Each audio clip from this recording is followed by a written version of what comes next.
2014 সাল থেকে ব্রাজিলের খেলা দেখি, আর তখন থেকেই আমি নেইমারের অনেক বড় ভক্ত। তো গতকাল যখন ব্রাজিল হেরে গেল, খারাপ লাগছিল, প্রিয় দল হেরে যাচ্ছে দেখে তো খারাপ লাগবেই। কিন্তু যখন নেইমার লাস্ট টাইমে গোলটা করলো তখন আমার এত বেশি পরিমাণে খারাপ লেগেছিল, মানে ওর গোলটা দেখেই মূলত কান্না করে দিচ্ছি।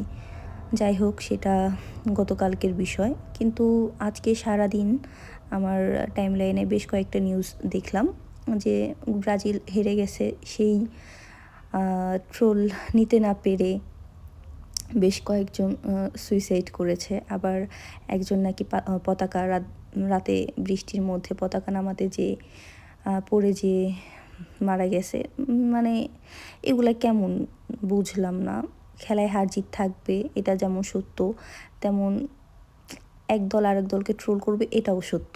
কিন্তু এর জন্য সুইসাইড করতে হবে, বা আজকে ব্রাজিল হেরে গেছে এর মানে আজকেই আমাকে ব্রাজিলের পতাকা নামাতে হবে, মানে এরকম তো কোনো বিষয় না।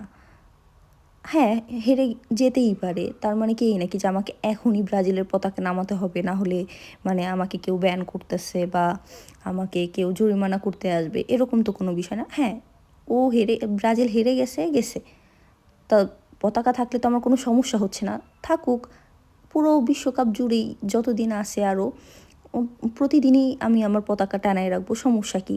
আমার তো কাউকে এর জন্য তো কোনো কৈফিয়তও দেওয়ার কোনো কিছু নেই।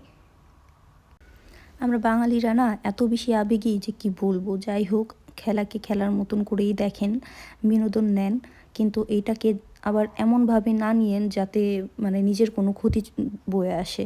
যাই হোক, এখন যে কয়টা টিম বাকি আছে সবার জন্য শুভকামনা রইল। Best of luck.